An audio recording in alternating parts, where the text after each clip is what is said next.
On October 2nd, 2023, a woman was crossing Market Street in San Francisco. Suddenly, a human driver hit her and threw her into the road. Then, a Cruise robo-taxi, which was a fully driverless car, rolled right over her. The car stopped, so that part actually worked. But then, the AI did something nobody expected. It checked its sensors, decided there was nothing underneath it, and pulled toward the curb so it could get out of the way of traffic. The car dragged this woman 20 feet down the asphalt. It didn't malfunction in the way we normally think about malfunctions. Nothing broke, and there were no warning lights. The system looked at what was under it, concluded there was nothing there, and just kept moving. That is not a glitch. That's just the AI being wrong with complete confidence. And Cruise's response to all of this? They filed a report about the incident with federal regulators and left out the part about the dragging. So for that, they paid a $500,000 fine and the whole company eventually collapsed. But the question that this incident raised never really went away.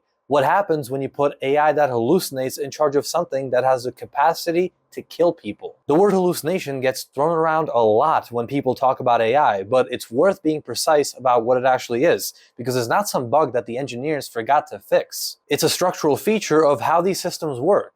AI doesn't understand the world. It finds patterns in data and uses those patterns to predict numerically what happens next. When you ask ChatGPT a question and it completely makes up something, that's hallucination. The model produced an output that has no factual basis. The same thing happens with the vision systems inside these self-driving cars. The car's AI isn't seeing the road the way you do. It processes pixels and matches them to patterns that it learned during training. But when it encounters something that doesn't match those patterns clearly, it guesses. Now, usually it guesses right, but sometimes a woman underneath your car registers as nothing, so you keep moving. The problem gets worse the further the situation gets from the training data. For example, unusual weather, construction zones, or an object that the model has never seen before. All of those are exactly the moments where AI's confidence becomes the most dangerous thing about it. A human driver who doesn't know what's happening usually slows down. The AI doesn't have that instinct. It just keeps outputting whatever it calculates is most likely, whether that's correct or not.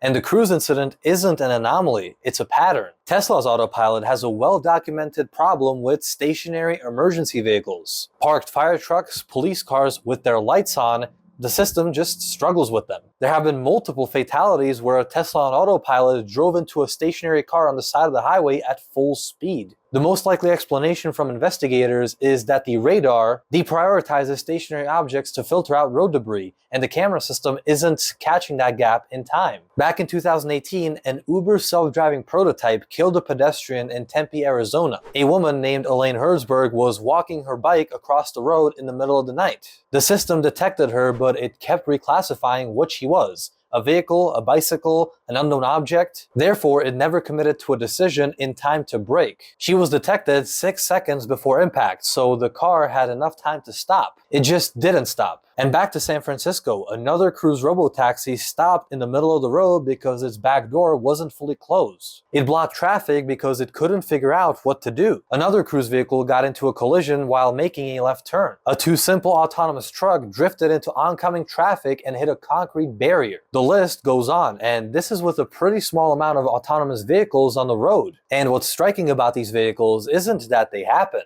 I mean, new technology fails all of the time. What's striking is how they fail. Human drivers make mistakes that follow a kind of logic. Misjudgment, distraction, fatigue. Artificial intelligence failures are different. They're unpredictable in ways that make them very hard to anticipate or design around. The car dragging someone 20 feet because it couldn't detect what was underneath it, it's not the kind of situation that shows up in a simulation. Here's something the self-driving car industry doesn't really spend a lot of time advertising. These systems aren't just vulnerable to confusing situations.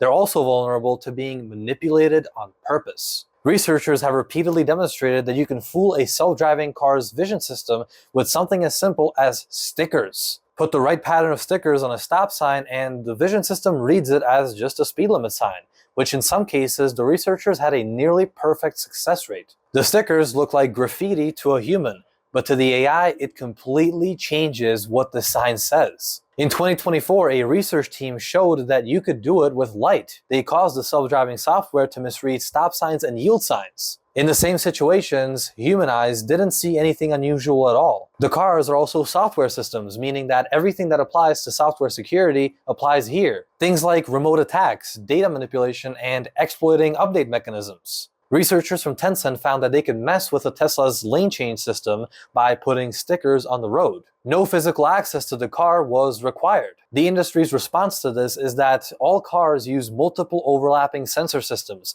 so that no one attack could compromise the whole system. That's probably true most of the time, but probably is doing a lot of heavy lifting when the stakes are a 2-ton vehicle moving at 75 miles an hour. Now, this is the part of the conversation that I think gets ignored the most, and it matters to me personally as a 20-year-old who's going to be living with whatever we decide here. When you get into a self-driving car, the question of who's in control is genuinely complicated. Just like the question of who takes accountability when an AI system makes a mistake. The somewhat obvious answer to that question is the AI. But the AI is running on a software written by a company optimized for objectives that that company chose, subject to update at any point, and potentially integrated with your phone, your health records, your insurance policy, and your purchase history. This is already happening in pieces. Some insurance companies use your driving behavior to set your rates, automakers collect location data and driving patterns, and navigation apps know your routine better than most of your best friends do. The endpoint of all of this, where it's clearly heading, is a vehicle that doesn't just drive you,